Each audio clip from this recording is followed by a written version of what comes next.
Imagine o chão tremendo sob seus pés.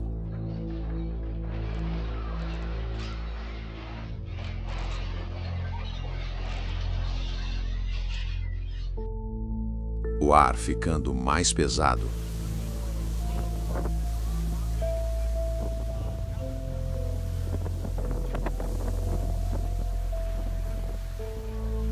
E, de repente, a própria terra se abrindo em fogo.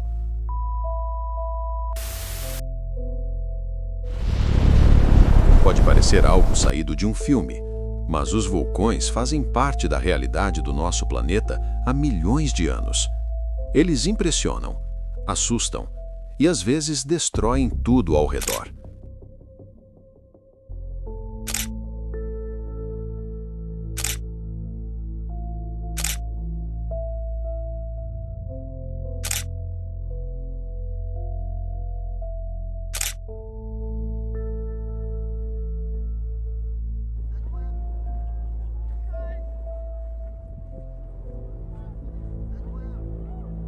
Mas antes da explosão, existe uma história muito mais silenciosa acontecendo.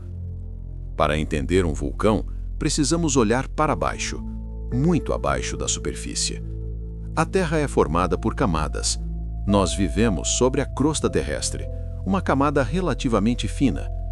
Abaixo dela está o manto, extremamente quente, com rochas que, ao longo de milhões de anos, se comportam quase como um material lento e denso. E a crosta onde vivemos não é inteira.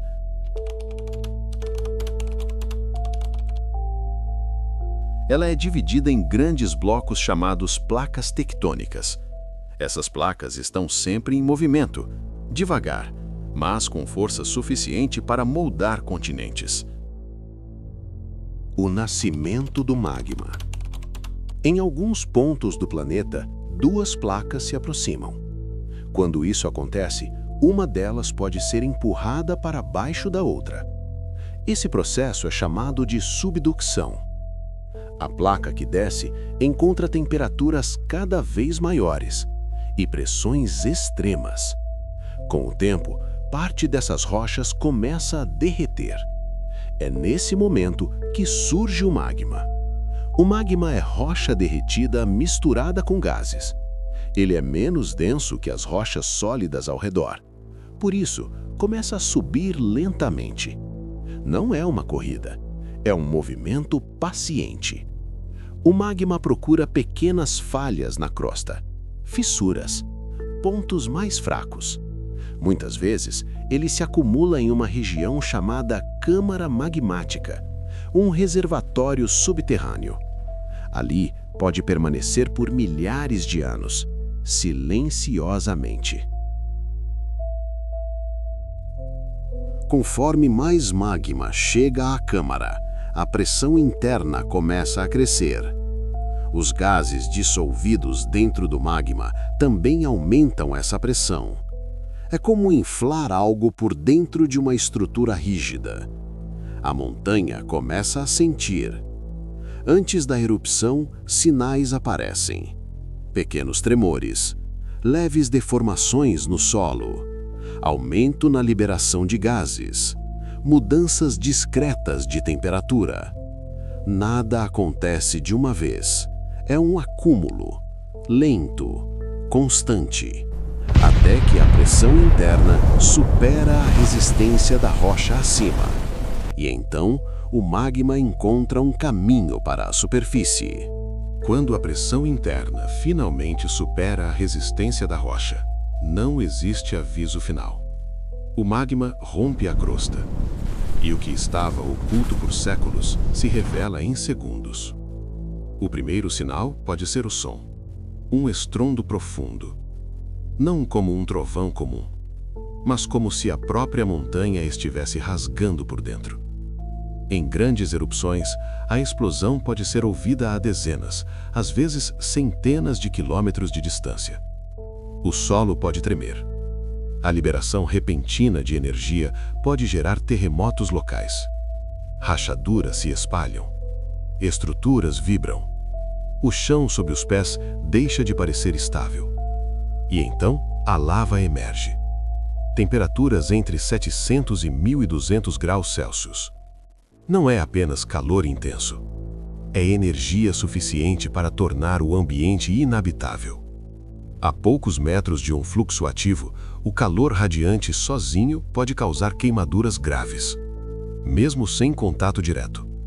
Isso acontece porque a lava emite radiação térmica em níveis extremos. Não é radiação nuclear. É calor irradiado com enorme intensidade. Essa energia viaja pelo ar, atinge a pele, aquece os tecidos rapidamente. O corpo humano não consegue dissipar esse calor na mesma velocidade. Em contato direto com a lava, os danos seriam praticamente instantâneos. Mas o perigo não está apenas na temperatura. Durante a erupção, grandes volumes de gases são liberados.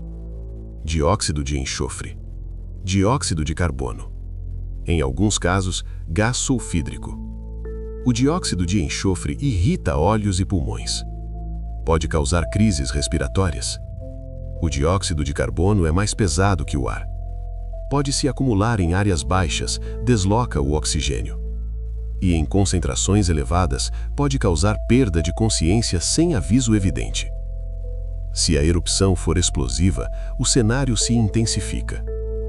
A expansão dos gases fragmenta o magma violentamente. Rochas incandescentes são lançadas como projéteis. A coluna de cinzas pode subir de 10 a 40 quilômetros de altura. Dentro dessa coluna, o atrito entre partículas gera descargas elétricas. Raios cortam a nuvem escura. Uma tempestade nascida do próprio vulcão.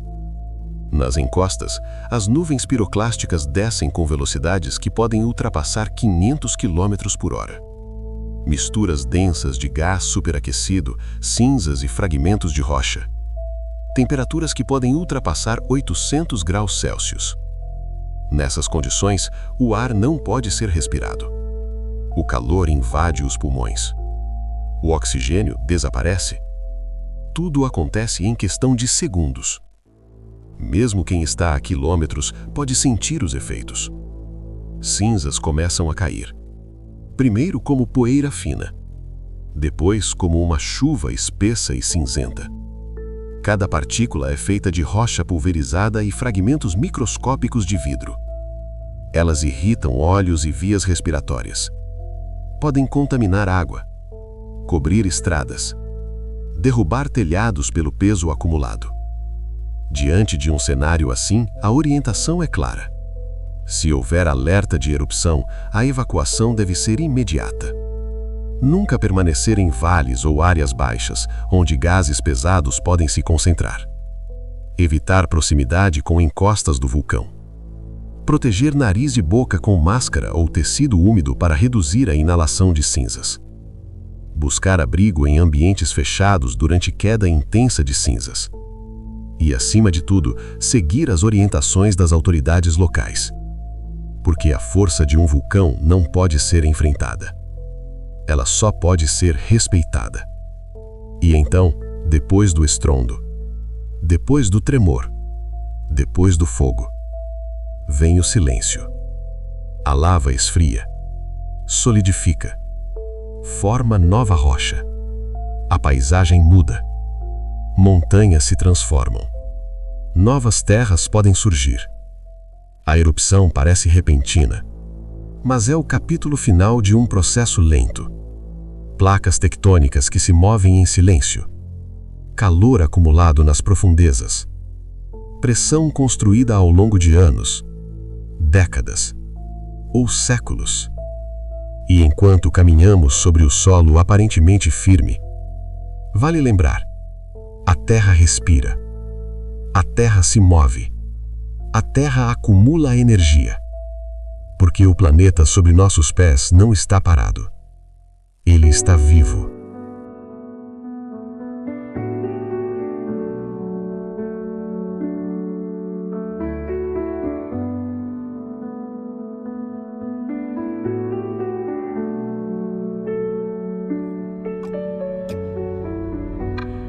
E, em algum lugar do mundo, neste exato momento, o chão pode estar começando a tremer novamente.